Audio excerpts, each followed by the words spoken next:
Subscribe कर हमारे channel को और बेल आइकन को भी दबा दीजिए ताकि हमारे नए वीडियोस को आप बिल्कुल मिस ना करें। तो बिना किसी देरी के चलते इस वीडियो को शुरू करते हैं। सो एपिसोड की स्टार्टिंग में हमें 10 दिन पहले का सीन दिखाया जाता है जहाँ पे सुपिंग अपने शॉप में होता है, जहाँ पे वो सिस्टम से कह रहा होता है सिस्टम अपडेट पैनल को ओपन करो, जिसे देखते हुए वो अपने मन में कह रहा होता है लेवल 3 स्टोर ने 7th और 9th ऑर्डर तक स्टार पेट्स को ब्रीड करने की अनुमति दे दी है। और वो अपने मन में कह रहा होता है यह स्टोर एक बार में 1 मिलियन स्टार कॉइन्स के लिए ये हाउस जैसे लोगों से ऑर्डर एक्सेप्ट कर सकती है और इससे जो कमाई है वो दुगनी हो सकती है। तो लास्ट में ये पूरी तरीके से एक पेट स्टोर बन रहा है और ये कैसे ही वो उसे अपडेट कर देता है। हमें प्रेजेंट का सीन दिखाया जाता है जहाँ पे सुपिंग अपने स्टोर में बैठा हुआ होता है, उसी के सामने जोहाना वो अपनी कल्टीवेशन कर रही होती है और सुपिंग सिस्टम को देखते हुए अपने मन में कह रहा होता है सबसे पहले मेरी बहन और मेरी मॉम को एलोशिएट करना है और उसके लिए मुझे 3000 स्क्वायर मीटर की एक घर चाहिए। और ये कहते हैं सुपिंग अपने नए घर की मैप बना रहा होता है, जिसे देखते हुए जोहाना वो अपने मन में कह रही होती है क्या ये मिस्टीरियस फोर्स क्या ये किसी चीज को बना रही है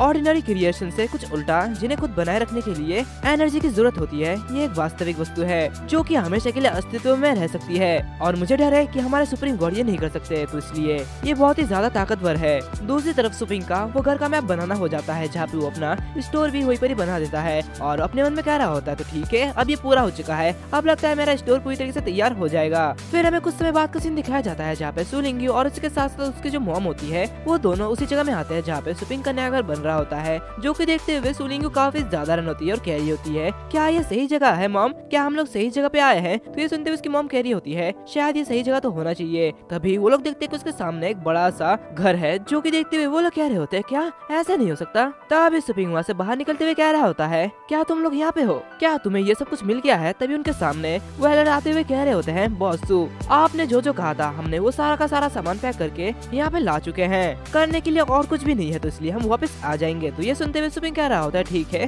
तुम लोग वापस आओ और सब कुछ ले आओ। तभी सुलिंगी सुपिंग से कह रही होती है ब्रदर ये सारे के सारे मास्टर्स सुबह सुबह इतने सारे वर्कर को लेते हुए हमारे घर पे पहुंच गए और हमारा घर खाली कर दिया, आखिर ये क्या चल रहा है, मुझे अभी भी स्कूल जाना है। तभी उसकी मॉम कह रही होती है हाँ सुपिंग आखिर ये सब क्या हो रहा है, हमारा स्टोर पूरी तरीके से क्यों बदल गया है। तो ये सुनते हुए सुपिंग कह रहा होता है ये एक लंबी कहानी है और वैसे मेरी बहन मैंने तुम्हारे लिए स्कूल से परमिशन मांग ली है, वैसे भी पहले मेरे साथ चलो इसमें बात करते हैं। दूसरी तरफ हम देखते हैं कि जोहाना के पास कुछ लोग आते हैं, यानी कि फैंगशांग के स्टूडेंट आते हैं और वो उससे कह रहे होते हैं हे ब्यूटीफुल लेडी आपका नंबर क्या है, क्या आप हमारे साथ आना पसंद करेगी। तो ये सुनते हुए जोहाना कह रही होती है तुम चीटिया इतना ज्यादा उछलो मत। तभी सुपिंग पीछे से चिल्लाते हुए कह रहा होता है हे हमारे कस्टमर को चीटी मत बुलाओ। तो जोहाना कह रही होती है ये सारे का सारे चीटिया की तरह ही तो है, वैसे तुम इतने सारे मेहमानों के साथ कहा जा रहे हो। तो ये सुनते हुए सुपिंग कह रहा होता है मुझे कुछ करना है तो तुम पहले स्टोर में जा सकते हो। और ये कहते हैं सुपिंग अपने मॉम और अपने बहन को उस हवेली में ले जाता है जहाँ पे एक पूल भी होता है, जो कि देखते हुए सुलिंगी काफी ज्यादा खुश होती है और कह रही होती है वाह यहाँ पे तो एक पूल भी है। तो सुपिंग कह रहा होता है इतना जल्दी खुश मत हो आगे बहुत कुछ है। और फिर वो उनका कमरा दिखाता है जहाँ पे लेटते हुए सुलिंगी कह रही होती है ये तो काफी ज्यादा आरामदायक है और ये बिस्तर हमारे घर पर मौजूद बिस्तर से काफी ज्यादा नरम है। तो सुपिंग की मॉम कह रही होती है क्या ये मेरा कमरा है और सुपिंग उन लोगों को और भी कुछ दिखाने के लिए ले जा रहा होता है, जहाँ पे सुपिंग की मॉम कह रही होती है सुपिंग इस घर के लिए तो बहुत ही ज्यादा पैसा खर्च होना चाहिए है ना, तुमने ये सब कैसे किया। तो सुपिंग कह रहा होता है चिंता मत करो कुछ अप डाउन कस्टमर्स ने इन पैसों को भर दिया है, पिछली बार जब मैंने उनके पेट को पाला तो उनके रिजल्ट से वो काफी ज्यादा खुश थे और उन्होंने मुझे काफी ज्यादा बोनस भी दिया और इसलिए अब से तुम लोग यहाँ पे शांति से रह सकते हो। और अगर ये जगह तुम्हारे लिए काफी ज्यादा बड़ा है तो मैं यहाँ पे कुछ नौकर भी रख सकता हूँ जो कि यहाँ की साफ सफाई और खाना बनाने में मदद करेंगे। जो कि सुनते हुए सुपिंग की मॉम कह रही होती है नहीं मैं ये सब कुछ खुद कर सकती हूँ और वैसे मैं समय बिताने के लिए यहाँ पे सब कुछ कर सकती हूँ, नहीं तो अगर मैं कुछ भी ना करूँ तो मैं बीमार पड़ जाऊंगी। तो ये सुनते हुए सुलिंगी कह रही होती है ब्रदर स्टोर में वो प्यारी सी लड़की वो कौन है, वो तो काफी ज्यादा सुंदर है। तो ये सुनते हुए सुपिंग अपने मन में कह रहा होता है क्या सुंदर और प्यारी, मुझे तो बिल्कुल नहीं लगता। और सुपिंग कहता है इन शॉर्ट में वो हमारी एक नई एम्प्लॉय है। तो ये सुनते हुए सुपिंग की जो मॉम होती है वो उसके करीब आती है और उसे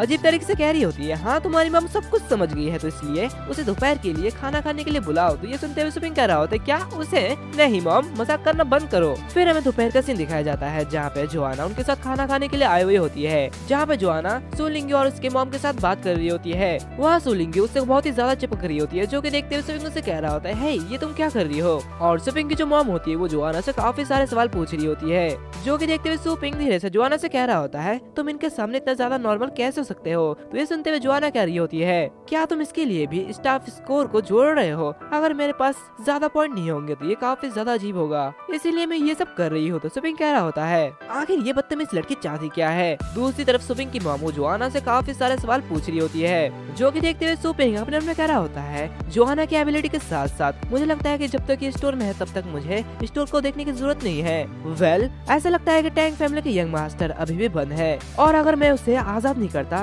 तो जिंग यून स्पिरिचुअल ट्री को लगाना काफी ज्यादा असुविधाजनक हो जाएगा। क्या ये सबसे अच्छा नहीं होगा? और ये कहते हैं वो अपने रूप पे जाता है जहाँ पे वो उस स्क्रोल को खोलता है और जैसे वो उसे खोलता है वैसे ही वो रुयान वो बाहर निकलती है और सुपिंग से कह रही होती है, हे तुम ये क्या करना चाहते हो? तो सुपिंग उसे कह रहा होता है सबसे पहले तुम अपने जूते उतारो, नहीं तो बाद में इसकी सफाई की जिम्मेदारी तुम्हारी होगी। जो कि देखते हुए रुयान वो अपने मन में कह रही होती है ये जगह किसी नॉर्मल बेडरूम की तरह लग रहा है, क्या यह इस आदमी का घर हो सकता है? लेकिन अब वो अकेला है और वैसे भी उसके पास कोई भी पेट नहीं है और मैं अपने चारों ओर किसी भी मास्टर का ऑरा महसूस नहीं कर पा रही हूँ। अब मुझे क्या करना चाहिए? क्या मेरे साथ कुछ गलत तो नहीं होने वाला? लगता है बस मुझे इस मौके का फायदा उठाना पड़ेगा और मुझे खिड़की तोड़ के भाग जाना चाहिए। और ये कहते हुए बहुत ही तेजी से खिड़की की तरफ भाग रही होती है और अपने मन में कह रही होती है मैं जाने के बाद मैं तांग फैमिली के साथ फिर से वापस आऊंगी और इसे हराऊंगी। हाँ, अगर कोई भी तांग फैमिली को भड़काने की हिम्मत करेगा तो वो जरूर मरेगा। और जैसे ही वो भागते हुए उस शीशे को अपने सिर से टक्कर मारती है वैसे ही वो जो शीशा होता है वो बिल्कुल भी नहीं टूटता। जो कि देखते हुए वो काफी ज्यादा रन होती है और उसे काफी ज्यादा दर्द होता है। वो कह रही होती है आखिर ये खिड़की क्या है? ये इतना ज्यादा मुश्किल क्यों है? धिक्कार है, ऐसा इसलिए होना चाहिए क्योंकि मुझे इतने दिनों तक बंद कर दिया गया और मैं खाने के बिना कड़ी मेहनत नहीं कर सकती। ये तो काफी ज्यादा मतलबी लड़का है। तभी सुपिंग उसके सामने आता है, जो कि देखते हुए रुयान उसे कह रही होती है नाली का कीड़ा तुम क्या करना चाहते हो? ये सुनते हुए सुपिंग कह रहा होता है निश्चित रूप से मैं कुछ और ही सोच रहा था। जो कि सुनते हुए रुयान काफी ज्यादा घबरा जाती है और कह रही होती क्या ये तुम क्या करना चाह रहे हो? और सुपिंग उसकी तरफ हाथ बढ़ाता है। जो कि देखते हुए रुयान काफी ज्यादा डर जाती है और उसे कह रही होती है मैं तुम्हें वो नहीं करने दूंगी जो कि तुम करना चाहते हो। तभी सुपिंग उसको एक मोमो निकाल के देता है और उसे खाने के लिए देता है। जो कि देखते हुए वो कह रही होती है क्या तुम मुझे इस तरह इंसल्ट करना चाहते हो? हमारा तांग फैमिली आयरन बोन से ट्रेंड है, अगर ये मर भी गया तो भी तुम्हारा खाना नहीं खाएगा। तभी सुपिंग उस मोमो को तोड़ता है जिसकी खुशबू सूंघते हुए रुयान उसके हाथों से ले लेती है और खाने लगती है और कह रही होती है इसे मुझे दो, मेरे पास अब कोई भी वैल्यू नहीं है। तो सुपिंग कह रहा होता है नहीं तुम्हारे पास है और ये कहते वो उसे टेम्पोररी वर्कर कॉन्ट्रैक्ट देता है।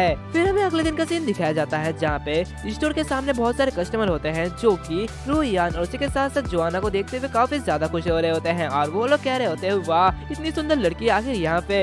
ये स्टोर तो काफी ज्यादा फैंसी है। हम देखते हैं कि जोआना सभी को ग्रेट कर रही होती है लेकिन रुयान वो काफी ज्यादा शर्मा रही होती है और अपने मन में कह रही होती है क्यों आखिर मुझे इतने सारे आदमी इस तरह क्यों घूरे जा रहे हैं? और वो कहती है क्या इस तरह लोगों को सर्विंग करना क्या ये कोई वैल्यू है? तो जोआना कहती है ये तो बस एक चीटिया है। तभी रुयान वो खुले दरवाजे को देखती है। जो कि देखते हुए वो अपने मन में कह रही होती है मेरे सामने एक खुला दरवाजा है और इस बार मुझे रोकना है ये तो असंभव है। तभी सुपिंग उसके सामने आते हुए कह रहा होता है मत भूलना कि तुमने इस पर साइन किया है और तुम 1 साल तक दरवाजे के बाहर कदम नहीं रख पाओगी। तो ये सुनते हुए रुयान काफी ज्यादा गुस्सा होती है और उससे कह रही होती है पिछली रात तुमने मुझे साइन करने के लिए मजबूर कर दिया है और तुम उसका यही फायदा उठा रहे हो। हाँ, ये मत सोचना कि कागज की ये फटा हुआ टुकड़ा ये मुझे रोक सकती है। और ये कहते वो बहुत ही तेजी से वहाँ से बाहर निकल रही होती है और जैसे ही वो इस दरवाजे को छूती है वैसे ही उसे बहुत ही जोरों से एक शॉक लगता है और वो बहुत ही तेजी से वापस पीछे आ गिरती है। इसी के साथ साथ ये जो एपिसोड है वो भी यहाँ पर खत्म होता है। सो मिलते हैं अगले वीडियो में, तब तक के लिए बाय बाय।